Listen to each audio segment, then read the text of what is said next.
Esselamu Aleyküm ve Rahmetullahi ve Berekatuhu kaderli kerindaşlar. Bugün İstanbul'da hazır saat 4 bulaydı kaderli kerindaşlar. Aldığınki tədbiriyəsin dərsləri İman insanın bəxti degan şu kitabın müqaviməsini köydüğümü. Aşağıda köygününlərə oxşaş. İman insanın bəxt saadeti degan kitaptan iki ders söz degan edik. Birinci derste şu sin ders, ikinci derste şu dersninki mavzusi çaplanğan, görünüp durduğan, avazlam çıkıdığan şekilde kılgan. Bu Facebook'taki bu xil programısı təxibək mükemmel emasken ders sözlüğünü etiplam bu mini iPad kayıtıdan kozgulap gitilgan bir ahval kürendi kadarlı qarindaşlar. Şununla ikinci ders ayığı tügümeylem tügep qalğan boldu. Biz endi şu ikinci dersini kayıtıdan birlikte ügünümüz canım dostlarım. Qolu qonla inşallah iman insanın bəxt saati degan bunu kitapdaki sin dersi de bolsun. Esselamu Aleyküm ve Rahmetullahi ve Berekatuhu. Abdülaziz Beştoğrak kerindaşınla İstanbul'dan sizlerge Allah'ınki cennet salamını bir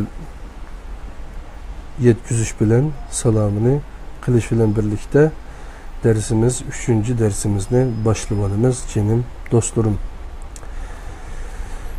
İmanın kalamga aylanışı.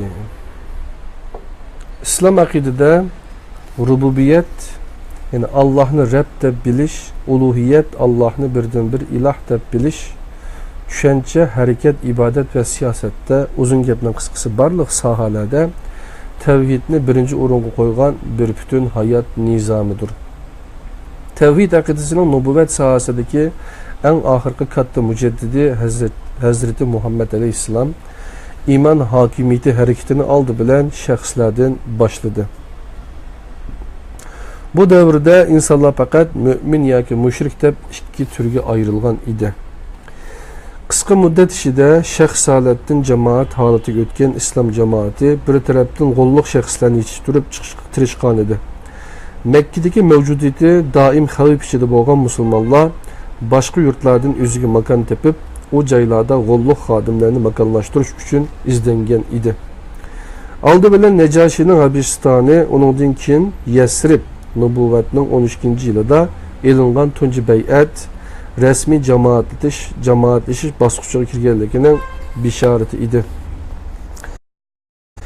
Beyatdan bunaqa musulmanların ahvalini her kim üzügü igi buluş, üzügü hoca buluş halatida idi deyişki buludu.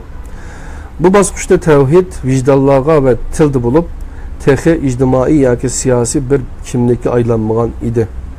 Bu sebepten müminlerge bolgan mehr şefqatiga Allah guvoh bolgan Resulullah qiyin qistaqqa ilingan Yasir ailesini fakat bundaq teselli beriş bilenla kupaylangan idi. Ey Yasir ailesi, sabır qılınlar, menzilinlar cennettir. Beyatdan keyin başlangan teşkillik cemaatleşiş kısa müddet içinde hicret bilen devletke aylangan idi. İmanның siyasi karakterlik hakimiyeti disekin bulunduğun devletleşiş basqıçıda ilgili mümin ve müşrik deb ayrılgan iki sınıfqa yeni bir sınıf koşuldu. Muslim, İslam devletinin hakimiyeti kubul kılgan, onun hakimiyetiga siyasi manada teslim bolgan, lekin iman qalblarida texi yıldız tatmagan, içki dünyasındaki hakimiyetini texi özgertmeyen kişilerge berilgen isim idi. Bedeviler iman ettik deyişti. Ettim ki, yak iman etmedinla, ama musulman bolduk denla. İman texi dilinlağı kirgini yok. Hucurat 14. ayet. Nübüvvetin ahırkı yıllarında bu isimler ifadeleşte aciz gelip kalgan itikat ve kişiler oturgu çıktı. Bunun en tipik örneği Allah'ın elçisi işgallikini dava kılıp çıkan ve Yemame'de İslam koşunuğa məğlub bulup öldürülgen İbn Habib el-Hanefi idi. Ölümü Hicri 12, miladi 633 yılı. Kabilesi Hanife oğullarının kollashini qo'lga keltirgan El-Hanafi Allohga, Qur'onga, Allah Rasuliga, farishtalarga, oxiratga, xulosa kalam iymon etish kerak bo'lgan hammaga ishonatdi. Tarafdorlari masjid salgan bo'lib, El-Hanafi ularga imomlik qiladi. Uning faqat bir talabi bor bo'lib, o'zini Allohning elchisi sifatida qabul qilinishni talab qiladi. Bu kishi va tarafdorlari mavjud e'tiqodi turkumdan hech qanday bir turga kirmaydi. Rasululloh va ashabi uni musulmonchaqlar, ya'ni Musaylima deb atadi. Bularning ba'zilarining iymonida masala bo'lmagan bilan amalda ba'zilarining qalbida masala bor edi. Ondan keyin ilgirki mu'min, mushrik va muslim, ya'ni Musaylima ismi bilan atalgan bu uch turkumga tava bo'lmagan yangi guruhlar o'tirib chiqib, itoatsizlikka amal nuqtasida bo'lganlar, fosiq, iymoniy nuqtada ojiz kelib qolganlar munofiq deb ataldi. Bu sinflar orasida aniq bir fasil yo'q bo'lib, hech kim bu sifatlarni tug'ilish bilan birga o'ziga hamroh qilmagan edi. Bu sababdan Uhudga mu'min sahoba sifatida atalganlardan ba'zilari amallari sababidan munofiq va fosiq sifatida qaytgan edi. Bu turkumga ayrilishlar islom jamiyatining umumiy ko'rinishi edi. Onundan boshqa kufr sepi bor edi. Bu saptimi o'ttirg'i chiqqan yangi ahvollar, yangi ismlarni taqozo qiladi. Makkada mushrik deyilganda kimlarning nazarda tutilganligi hammaga ma'lum edi. Musulmonlar Madinada ikki yangi sinf, ya'ni Yahudilar va oz sondagi xristianlar bilan uchrashdi. Bu yangi turkumdagi kishilar aqida va amal jihatdan ko'zga ko'rinarlik darajada farqli bo'lish bilan birga muomala va pozitsiya, dushmanlik va qarshi chiqishda mushriklar bilan o'rtoqlikqa ega edi. Bu o'rtaq nuqtalar sababidan Qur'on hammasini kafir deb atash bilan birga farqli nuqtalar jihatdan ularni mushriklar bilan o'xshash o'ringa qo'ymasdan ahli kitob degan umumiy ism bilan ataydi. Musulmonlarning va kafirlarning hukmi aniq. Munofiqlarga kelsak, asri saodatda munofiqlar ko'rinishda musulmon, amaliyotda kafir deb qaraladi. Lekin buni izohlamaydi. Ibn Mas'ud raziyallohu anhu sahobalarning bu pozitsiyasi haqida to'xtalib, aqida nuqtasida sahoba nasli uchun yasalmaligi eng az bo'lgan kishilar edi degan. Bu davrda ma'rifat, tasdiq, iqror va amal hammasi bir gavdada birlashtirilib iymon deb atalgan bo'lib, hech qanday shaklda parchalanmagan edi. Asr saodatda aqidaning eng tipik aloyidligi oddiy va aniq bo'lishi edi. Chunki hamma la ilaha illalloh deyish bilan nimaga ishonib, nimani inkor qilganligini, nimani qabul qilib, nimani rad qilganligini, shahodatning o'ziga qanday mas'uliyatlarni yuklab, bular uchun nimalarni va'da qilganligini nihoyat yaxshi biladi. Bu haqiqatni faqat la ilaha illalloh deganlarni bilib qolmasdan, bu kalima shahodatni aytishga qarshi chiquvchilarmi bu jumlaning nimalarni o'z ichiga oladiganligini yaxshi bilganlikdan o'limga rozi bo'lib, uningga iymon etishga rozi bo'lmagan edi. Ular la ilaha illallohning bir hayot shakli, bir dunyo qarash, hamma sohani o'z ichiga olgan bir butun mizonning ochquchi ekanligini obdan biladi. Bu jumlani aytish uzun bir tizimlikning ostiga qo'l qo'yish edi. La ilaha illalloh deyish bilan ish tugamaydi. Aksicha bu jumlani aytish bilan boshlanadi. Ular buni obdan biladi. Bu shahodat Allohning eng oxirgi elchisi Hazrati Muhammad alayhissalom va u orqali barliq elchilarga, Jibril simovuli bilan barliq farishtalarga, Qur'onga iymon etish bilan barliq samoviy kitoblarga, oxiratga va taqdir hammaning belgili qonuniyat ichida yaratilganligiga ishonishini o'z ichiga oladi.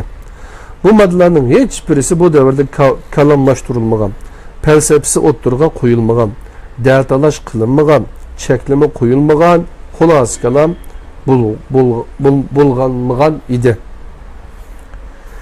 Resulullah'ın vafatı bilen tang bir kısım vakalar meydana geldi. Bula Ridde vakası ismi bilen meşhur boğan bulup, bu aslida Medine'deki İslam hakimiyetiga karşı götürülgen isyan bulup, isyançılar İslam hakimiyetinin simvolu boğan sadiqa bir işini rad kılgan idi.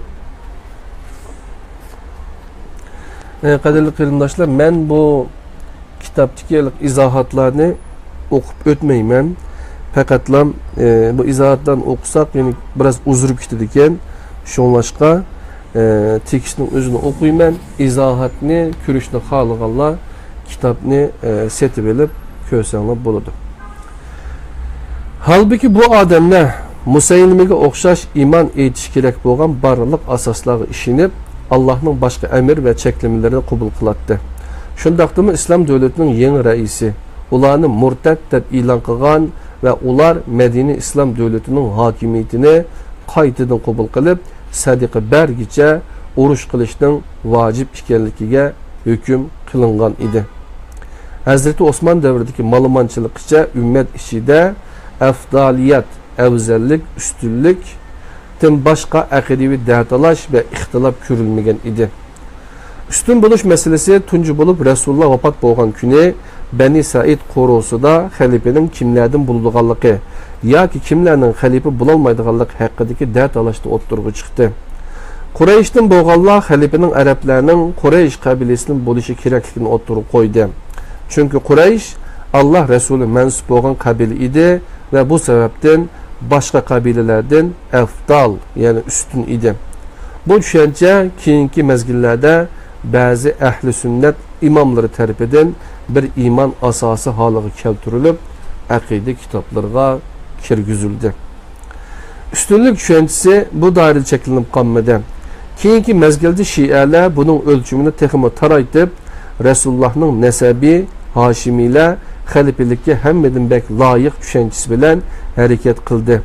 Ve bu nesepnin devamı boğan Hazreti Fatime'nin neslini imam yaki yetekçi deb qaradı. Bu düşünceni bir iman asası süpütüde kubul kıldı. Murciye kollab kuvvetligen Umavilamun bu üstünlük düşüncesini Araplarının Ecemlerden üstün buluşu süpütüde düşünüp bu akidini devlet siyasetinden bir qatarida icra qilishga başladı. Bulardaki mantiq yuqoridagi bilan o'xshash bo'lib, Nabi Arablardan chiqdi, Qur'on Arabcha nozil qilindi. İslamni eng og'ir kunlarda hayotini pido qilib himoya qilguvchilar va tarqatuvchilar Arablardan edi. Bundaq bo'lgan ekan, Arablar Ajamlardan ustundir.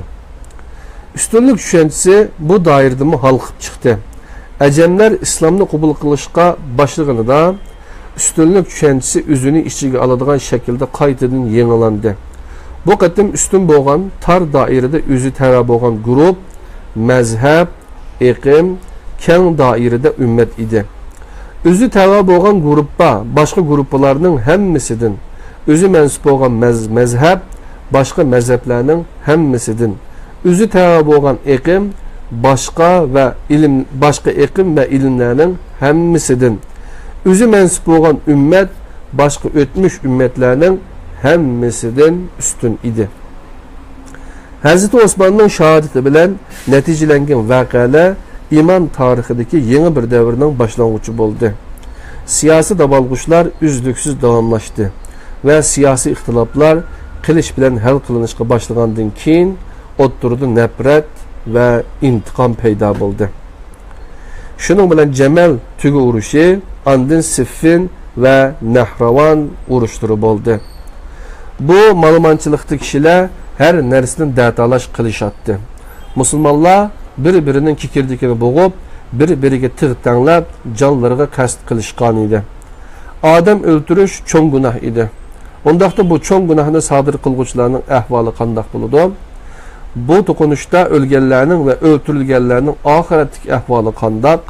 Bu mezgilde yüz bergen vakalarının baş kahramanları ya sahabe ya ki tabiin bolganlıktan yukarıdaki suallara cevap tepiş nahayetimi qiyin idi. Tunji firqalar dastlabki mezgilde oturgu taşlangan suallar mana bu ve bununla o'xshaydigan suallar idi. Bu savollarga har kim o'zining bilimi, chami va ra'yiga asosan javob topishga intilgan bo'lib, bu savollarga berilgan dastlabki javoblar tunji firqalarning o'lini shakllantirgan edi. Siyosiy ixtiloflarni aqidiy ixtilofga aylantirgan tunji firqa xavorijlar edi. Bularning mutlaq ko'p sonliqi qaraqusoq va mutaassib badaviy arablardan bo'lib, ular odatda Qur'onni ko'p o'qiydi, ko'p ibodat qiladi. Dinning zahiri ya'ni ko'rinishiga sodiq, ammo ruhiy maqsadidan bexabar edi. Xavorijlar xalifa Hazrati Aliga qarshi isyon ko'targan Sham valisi Muaviya bilan Hazrati Ali o'rtasidagi hakam voqeasining baş javobgar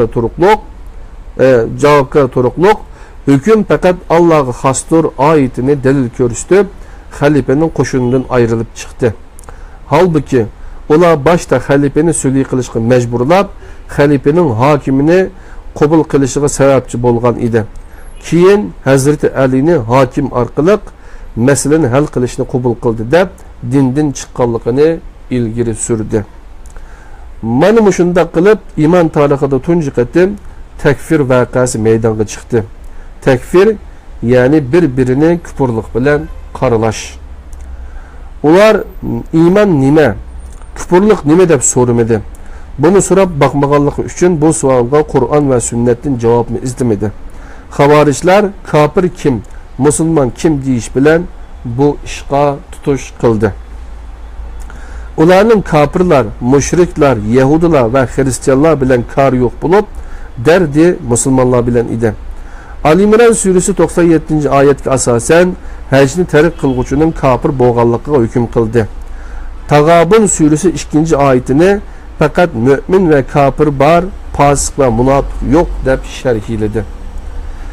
Ularning bu holati kunimizda Qur'onning ma'no tarjimasini chalib o'qib hukm chiqargan, ijtihod qilgan va hukm ijro qilgan zihniyatga o'xshab ketadi. Bir farqi ular haqiqatan dinning amr va nahiylarini hayotiga tatbiqlagan, ko'p ibodat qiladigan, tasbih, zikr, shukr, xavf, ya'ni qo'rquv va xashiyat, andisha sohibi qaro qo'saq kishilar edi. Amalsiz bo'lmagandek islom bilan bo'lgan munosabatimi ideologiyalik emas edi. Keyin xavorijlar bir qancha tarmoqqa bo'linib ketdi. Tunigun boshqalarga qarshi muriga taraf kurash qilganlar etsi ayrılıb o'zaro bir-birini takfir qiladi.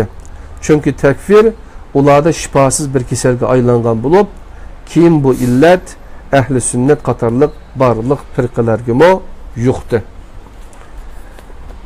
Endi 3-mazmun takfir illati. Xavorijlardan muhakkime gunohkor musulmonlarni takfir qiladi. Xavorijlarning yana bir qim bo'lgan azoriqa oldiga o'shirgan kishining dinini so'raydi va musulmonlarni men desa o'ltiradi. Yahudi yoki majusi men desa uning qonini to'kishni harom deb qo'yib beradi. Chunki ularning qarshida o'zlaridan boshqa musulmon yo'q edi.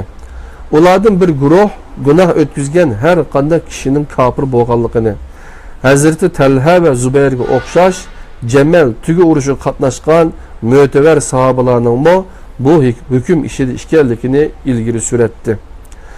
Bu kishilarning jannatdan xushxabar berilganligi haqida nas, Qur'on yoki hadislardan dalillar aslitilgan vaqtda ular jannatlik kafirlardir deydi.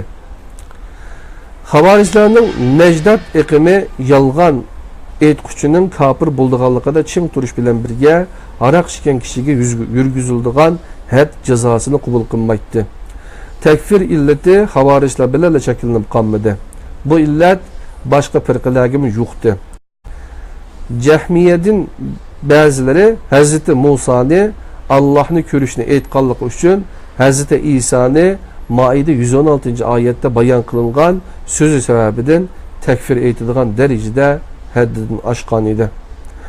Oxiratda Allohning o'zini ko'rsatishiga o'xshash ilgari o'ttirg'i chiqmagan, keyin paydo bo'lgan bu xil masalalarda Mu'tazila mutlaq ko'p sonliqqa takfir aytib, takfirchilar iqimiga qo'shildi. Hatto Mu'tazilaning rohibi deb atalgan Murdar laqamlik İsa bin Subay kelime-i şehadet etgan taqdirdimi ruhiyetullah ahirette Allah'ın cemalini körüsüşüge işen kişiler kafir buludu degan. Bununla qarata İbrahim bin As-Sindi kengliki yer ve asmanlar kadar keng bo'lgan cennetke fakat sen ve etrafındaki 3-4 kişilik kiremli deb reddiye bergen idi. Mutezilemi havarişlerine okşaş özara birbirini tekfir kılgan. Mesela kafirinin kafirliğinin şüpheleniş meselesi de Basra Mutezileri Bağdat Mutezililerini tekfir kılattı. Tekfir illeti Maturidilerimi yuqqan bulup kişinin hareketinin vücudga çıkışı meselesi de ular Mutezilerini tekfir kılıp ularni mecusilerden better deb tunuşturgan. Bu haqda kişini eceplendirdiğen taraf şu ki tekfir illetinin fakat sünni firqalar bilen sünni bolmagan firqalar arasında bolmaganlıqıdır. El-Farq muallifi Bağdadi ehli sünnet Allah, Resul mevcut bolmagan ahvaldımı bendilerine üzü Allah'ni tunuşunu vacip kılganlıqıda ve bunun aksini etkuçularını tekfir kılış hakkında ittifaklaştı degende fakat kaderiyle ve rafizilerini emas eş'arilerini mo tekfir kılganlıqını his kılıp yetken mo bu bana namalum. Ghazzali mo akıl bilen Allah'ni bilişinin vacip ikenligini bilişini yakılganlarının Mutezile ikenligini eğitip yuqoridagi qarashning ta'tirisini yaqilgan ve ehli sünnet teşhiği çıkıp ketken bulup Bağdadiga göre Ghazzali tekfir kılınganlar qatoriga kirdi. Maturidining meşhur imamlardan Pezdevi Mucessime mezhebide Keramiye, Hanbeliler ve Yahudiler yer alıdı deb Hanbelilerini ehli sünnet qatoridan deb qaramaslik uyak tutulsun. Ularni bu iman asası da Yahudiler bilen okşaş urunu koygan. Mezkur alim yani Eş'arini mo ehli sünnet qatoridan körmegen bulup özünün aqaid kitabıda Ebu Hasan Eş'ari'nin ehli sünnet bilen ihtilaf kılgan meseleleri degan tema bilen ayrım toxtalgan. Bu alim Eş'ari ve namazda ara tekbir algıçılarını bid'atçı deb atagan. Ehli sünnet işideki tekfir modisiga Hanbelilermi Eş'arini tekfir kılıp qininin halal ekanligi hakkında fatva berip qo'shilgan. Çünkü ularningcha Eş'ari selef aqidasini buzg'unchilikka uchratgan edi. Eş'arimi bunun qarata Hanbelilerning onunga o'xshaydigan hech qanday narsa yo'qdir. Ayetini inkar qilganligini ilgari surib, tashbih qilish bilan Hanbelilerni tekfir kılgan. Nesefimo Eş'arini ehli sünnet qatoridan deb qaramagan. Eş'ari hakkında en meşhur sünni alim İbn Hazm qattiq pozitsiyasida bo'lgan. İbn Hazm Eş'arilerini Allah'ın sıfatları hakkında tevhidini aşkar halde bekar qilib etish bilen ayıplab bu akidenin Hristiyanlarının teslis akidesinden xatarlik şirik akide ekanligini ta'kidlagan. İbn Hazm yana Eş'arilerinin Allah'ın kun emri bilen yaratılışını başlayan her şeyi ezelidir deganligini naql qilib bu qarashning Yasin 72. ayetini inkar qilganlik bulup bu akidenin dahriye materializm akidesi bilen o'xshash ekanligini aytgan. İbn Hazm Eş'ari imamlardan meşhur imam Baqilla'nın ergeçküçüsü ve İbn Hazm'nin zamandışı bo'lgan Musul qazisi Ebu Cafer Es-Semnani ayıplab Allah'ni cismi şeklinde ifade edilen isimler bilen ispatlagan. Lekin bu isim qo'yishda xatolaşgan sözü sebeplik tekfir, bid'atçı, buzg'unchi, mulhid, muhlit, kafir, nadan kılgan. Ve mezkur Eş'ari imamның Hazreti Adem'nin xudu Allah'a o'xshash kamal sifatga ega bo'lganligi ve Allah'ның bu sebepten periştelerini Adem'e secde kıldırganlık hakkındaki karışığa bu uç kıpırdır. Korkunçluk derece şiriktir. Bu karışta Adem mi xudu Allah'a o'xshash kamal sifatga ega kılıngan deb reddiye bergen. Bu xil ayıplash dolqunuğa Eş'ari'nin bevosita qatnashib kitabida İmam-ı Azam Ebu Hanife'ni ehli sünnet nezrida azg'un firqalardan biri bo'lgan Murji'aning 9-qatlamiga mansub deb tunishtirdi. Ebu Hanife hayat vaqtida Murji'alarning ayiblashiga uchragan bo'lib, bir talibining bu vaqtdagi savoliga bid'at ahli haq va to'g'rilarni aytgan kishilarni bu ism bilan atsa, haqni aytquchilarning buningdagi gunohi nima deb javob bergan. Ajablanarligi shuki, Ibn Hazmning Ash'ari va tarafdorlarini Murji'aning rasvolari temisi ostida bir murji'a deb tilga olganlikdir. Ya'ni kishilar bir-birini ayblamoqda bo'lib, amaliyotda biror faraz bo'lgan kalomiy ta'tilashlar bara-bara biror aqida davosiga aylanib, yuqorida ko'rsatib o'tilgandek kufr, shirk, jaholat, bid'at, azg'unlik doirasi ichida ta'tilash qilingan edi. Bir-birini ayıplashga sabab bo'lgan masala aslida aqidiviy emas, aksicha kalomiy temalar edi. Ahli sunnatni tashkil qilgan ikki cho'ng mazhab orasidagi surkilish faqat bir-birini takfir qilish bilan cheklanib qolmadi. Ba'zida qonliq jidal va to'qinishlarga kengaydi. Ash'ari olimi Ibn Furak Ash'ari mazhabini ahli sunnat nomi ostida chetga qilgan mazhab holatidan qutqizib, musulmonlarning mutlaq ko'p qismining kalomiy mazhabi holatiga keltirgan baqillarni yoqilgan. Muhammed bin Abdullah bin Abdülmutallib günümüzde Allah'ın elçisi emas, lekin o öz devrede Allah'ın elçisi idi deganligi uchun Maturidi imamlarının fatvosi bilan sünnilikni himoya qilish shuar ostida Xurason amiri Mahmud Sabuqtekin tarafidan qatl qildirilgan edi. Buningdan boshqa Bag'dodda Hanbalilar bilan Ash'arilar orasida necha kun davom qilgan to'qinish yuz bergan bo'lib, Hanbalilar Ash'ari imamlarini mihrobdan majburiy tushirib qo'ygan. Yana Hanafi To'g'rul Bey Hijri 455-yili bir yarliq tushirib, Ash'arilarni azg'un, bid'atchi deb jakolab, xutbalarda ularga la'nat o'qishga buyurgan. Bu farmon natijasida yuz bergan Hanafi ahli sunnat, Ash'ari ahli bid'at to'qinishida nurg'un kishi hayotidan ayrilgan. Nurg'un kishi ko'chalarda so'rilib zulm qilingan, 400 dan ortiq olim mazkur rayondan qo'g'lab chiqarilgan. 70 yil burun boshda Maturi, keyin mutaassib Ash'ari bo'lgan oxirgi Shayxul Islomlardan Sabri apandining barliq Maturidilar tarafidan bid'atchi, zindiq va ozg'un atalgan Mu'tazilalardan battar ekanligini aytishi o'z davridagi bema'ni datalashlarning davrimizdagi bir iznasi emasmi? Qadrli qarindoshlar, tadbiriyay sin darslari iman insonning baxti degan darsimizningki 3-sin darsimizda bu imanning kalamlanishi degandan keyin tunji firqalar, undan keyin takfir illati degan mazmunni o'qiyotimiz. Ya'ni birinchi bob imonning tarixi degan bobda.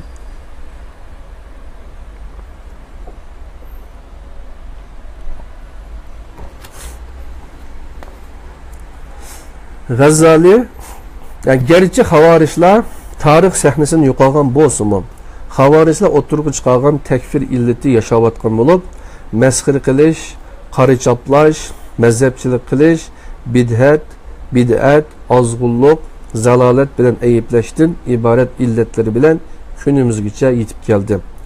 G'azzali Al-Iqtisod fil I'tiqod, aqidada muvozanat nomli asarida mazhablarning qarug'i atgan tosh qarug'ining ko'ziga tegibdi degandek, butunlay nazariyaviy tushunchalar va qarashlar sababli bir-birini ayiblagan va rad qilgan takfirning manbasini aql deb qaragan kalomchilarni va fiqhchilarni bu qarshi sababli qattiq tanqid qilgan. G'azzaliningcha takfirning kelib chiqish sababi aql emas, vahiydir. O firqalardan takfir qilinish kerak bo'lgani qaysi nomli mavzu ostida bir firqaning takfir qilinish uchun kerakli bo'lgan 6 shartni o'tirib qo'ygan bo'lib, 5-moddada mundaq deyilgan. biz tevatur, yani rivayet yolu bilan yetib kelgan bir ishni inkor qilguvchini takfir qilmaymiz.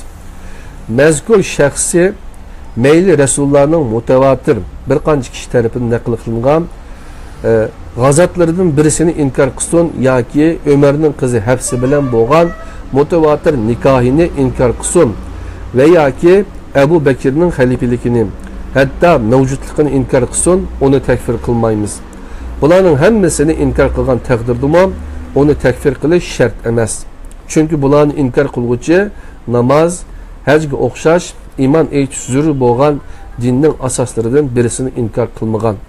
Biz yana nazzamga o'xshash ijmoga qarshi chiqishini takfir qilmaymiz. Takfir tavhidning ziddidir.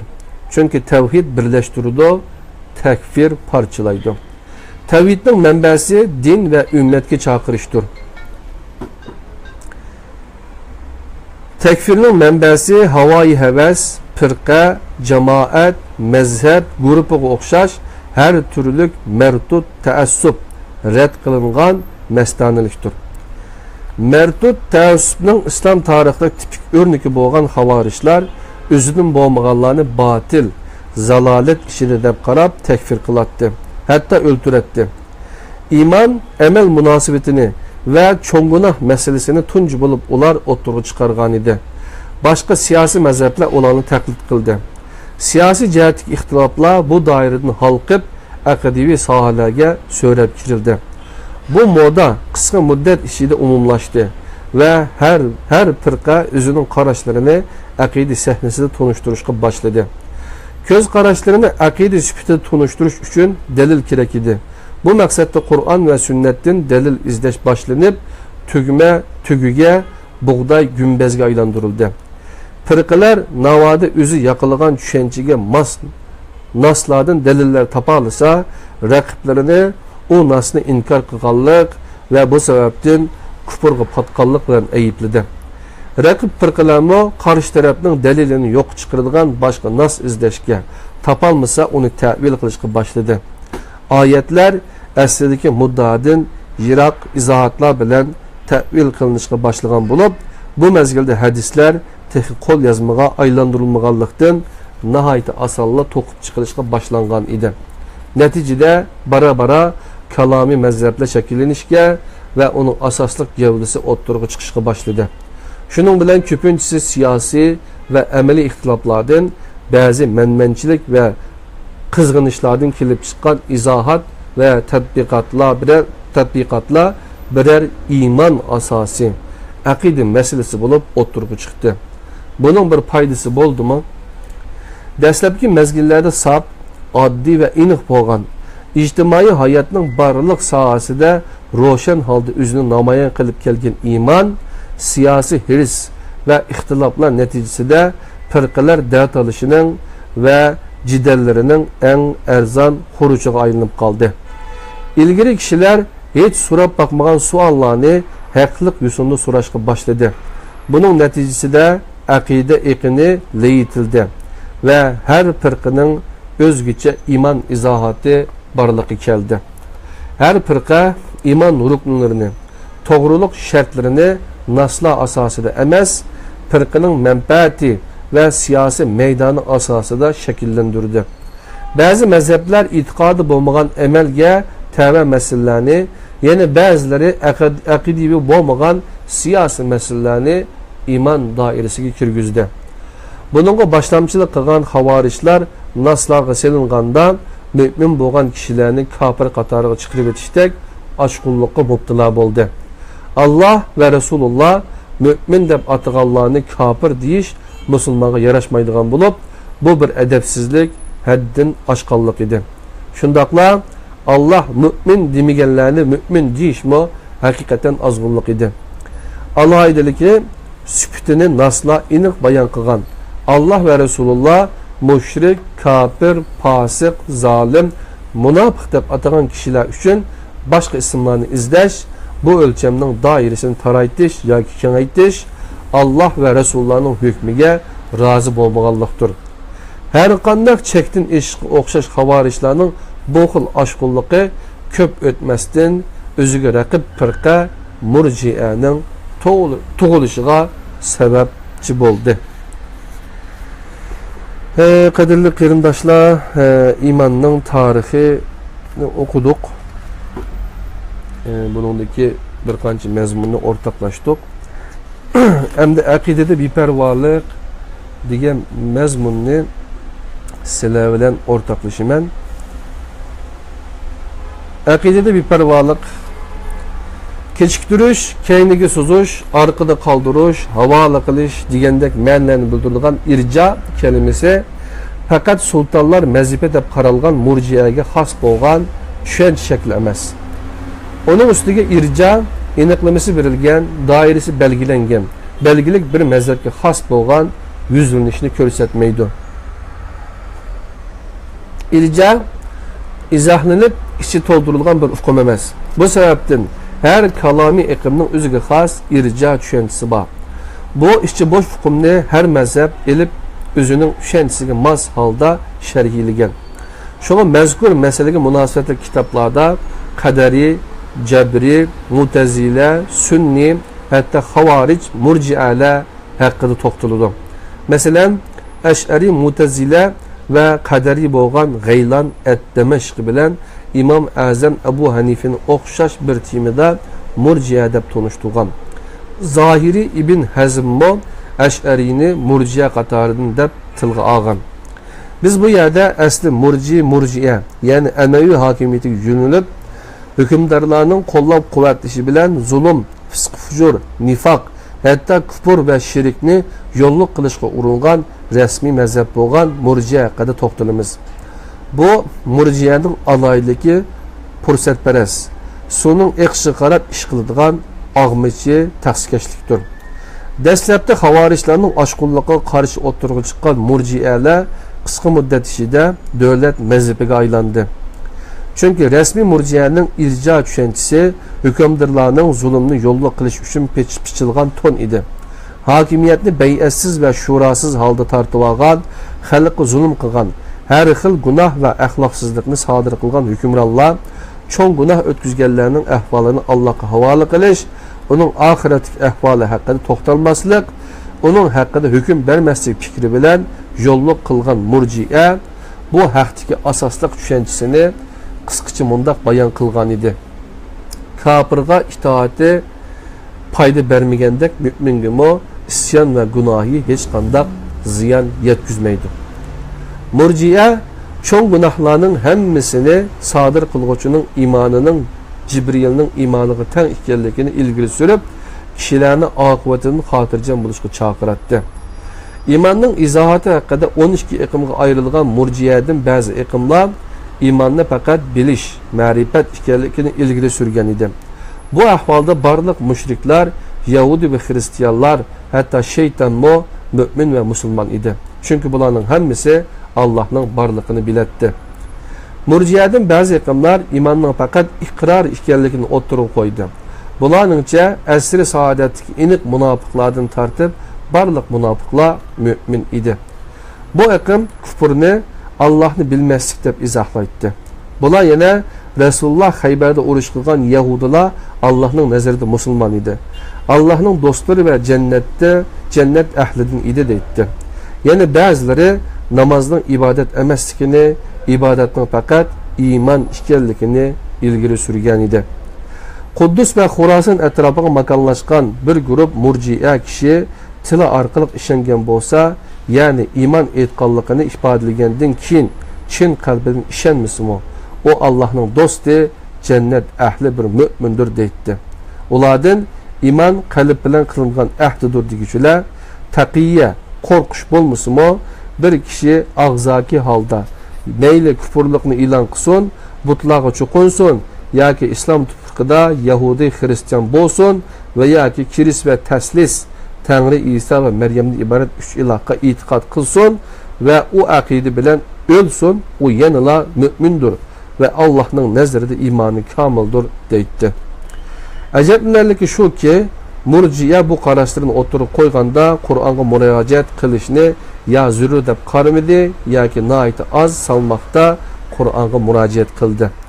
Agar bu qarashlarını Qur'on o'lchamiga selib bakkan bo'lsa, ilgari surgan qarashlarining hammasining Qur'onga zid ekanligini ko'rsatdi. Qur'on munofiqlarning nifaqida ishkilinib qolganlarni, ey mu'minlar, sizlarga nima bo'ldi?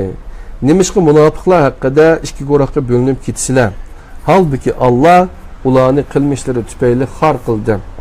Allah azdurganni sizlar to'g'ri hidoyat qilmoqchi bo'lamsizlar?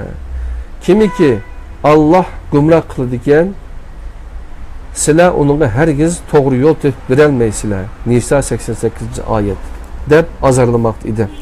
Lekin murji'a munofiqlarning nifaqi, kafirlarning kufri, mushriklarning shirk qilmishlariga bir yo'l topishga tirishgan edi. Oyatda bayon qilingan qilmishi tufaylidan Allah azdurganni to'g'ri yo'lda deb ko'rsatish uchun murji'aning qilmagan qiliq qolmagan edi. Allah ko'rsatgan kufr, shirk, nifaq va zulm chegaralarini buzib tashlab, ularni iymon, tavhid, taqvo va adolat bilan aralashtirib o'tgan edi. Ya'ni ular Qur'onning bayoni bilan haqni botil bilan aralashtirib, haqiqatni bilib turib yushirishdan iborat bir azg'un yo'lni tutdi. Tarixiy murji'aning eng cho'ng jinoyati musulmonni kufr va nifaq, shirk va zulmga qarata bixotlashtirishi, inkassiz va beparvo qilib qo'yganlik edi.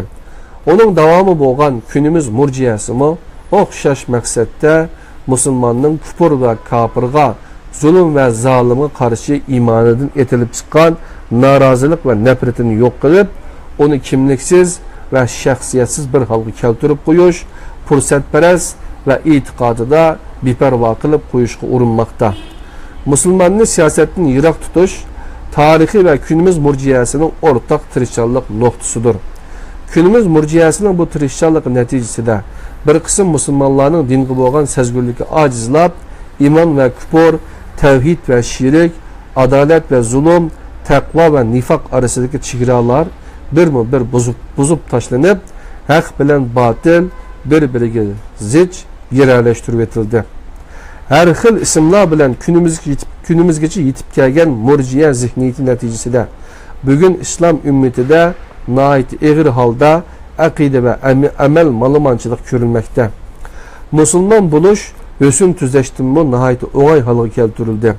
Musulmon bo'lish osonlashdi deb hech kim burunqi aqidasini tashlab musulmon bo'lmadi, albatta. Dal aksicha musulmonlar dini iymoni bilan bixud bo'ldi ve ilmaniylaştırıldı. Bu nifakның en ahırkı hali idi. Bu akıbetinin kelip çıkışıda ilminin izzetini setip can bakıdığan, atanmış ulemalıq ve akademik salayet ilgi qilish şuarı aslında köndürülgen ayetçilerinin yoluğa sel qaraşqa bombaydı. Əcəbnərləki şu ki, tarixi murciəmu xavarişlərə oxşaş, hüküm Allah'a xasdır ayetini özüge şuar qilib oturğu çıqqan idi. Lekin ular bu ayetni xavarişlərdən better halga şərhiləb, hükümdarğa qat'i boysunuş vacibdir. Çünkü ular Allah'ın hükmü, xalişi ve təqdiri bilen hükümran boğan deb təvil qılğan idi. Xavarişlər bilen murciə zihniyetini özləri sırıştırğan vaxtımızda xavarişlərinin kişilərini qorxutub cehennemni müminlər bilen toşquzğanlığını, murciənin daim xatircemlik tuygusu verib kafir ve iniq münafıqlarını cennetki kirgizgenlikini bayqaymiz. Xavariç zihniyeti tekfir kuralını musulmana qaratqan, murciə zihniyeti cennet mukafatını kafirinin boğuzudan ötküzüşdün tep tartmağan idi. Xavariç zihniyeti imanlı əməlinin arqısığı uyuşurğan, murciə zihniyeti imanlı əməlge qalqan qılğan idi. Xavarişlər Allah qoymağan əqidivi ölçəmlərini qoyğan, murciə Allah belgilegen çek çigirilerini buzub taşlap imanını buzğunçuluqqa uçuratqan idi. Yığınçaqlığında bu iki xil zihniyet çektin aşqan bulup Resulullah aytqandek çektin aşqanlar halak boldu. Qadirli qeyrindaşlar, şunda qilib bu iman insanның bəxt saadeti degan bu kitaptan Assalamu alaykum qadrli qarindoshlar. Ya'ni iman insonninki baxit saodati degan sizlar bu qo'limda ko'rayotgan buni kitob bir yil burun do'stimiz Batur Qarixonli tarafidan tarjima qilingan. Bu kitobning yozuvchisi Mustafa Islom o'g'li ustozimiz. Buni biz hamda iman insonning baxti, ya'ni baxit, saodat to'g'risida biz izlanganligimiz uchun har bir insonningki uni to'g'riliq izlanish haqqi bor. Bularni bizning oldimizdagi bir-birimizga kufr qilish yoki bo'lmasa har xil ko'nglini o'xshamagan fikrlar tufaylidan ranjitish, har xil shaklda turmushimizga yonsaydigan nimishqimi biz bir-birimizga shunda kufr qilib bir-birimizga tabriqchilik nimasi bilan bir-birimizni xorlaydiganimiz yoki bo'lmasa parchalanib ketadiganimiz degandek savollar bek ko'p tug'ilib, buning asosliq manbasiningki shu iymonni yaxshi to'g'ri tushunmaganligimiz uchun bo'lganligini his qilg'achqa bizning Batur qarindoshimiz bu kitobni tarjima qilgan qadrli qarindoshlar. Hem başka qarindoshlarmi, salafiy qarindoshlardanmi bu kitobga qo'l qo'yamiz deganlar bo'lgan. Shunlashqa bu kitobni biz sizlarga o'qib, sizlar bilan o'rtoqlashishni xohladik qadrli qarindoshlar. Bu dars inshaalloh kuchimizning yetishi davomli shudir. Xohlaganlar setib olib kitobni yakimiz PDF nusxasi bor, haqsiz taqdirliq internetda aşağıdan düşürüp okumasanlarmı boludu qadrli qarindoshlar. Ana olsa bugünkü tedbirga isin derslerinde birinci bab imanның tarihi degan kitap degan babdiki imanның kalamlashishi, ondan keyin tuncu firqalar, tekfir illeti, ondan başqa aqidada beparvolik degan mazmunlarni sizlar bilan o'rtoqlashib o'tdik. İnşallah kelarki soat muhim meseleler, ondan keyin qo'shtirnoq ishidagi meseleler, kalamning aqidega aylanishi, ondan keyin iman va islomning sharti qancha degan mazmunlarni o'rtoqlashimiz. Diqqatinglar inshaalloh tadbirga iman insonning baxti nomli sin darsimizda bo'lsin. Allohning o'ziga omonat bo'linglar. Assalomu alaykum ve rahmetullahi ve berekatuhu.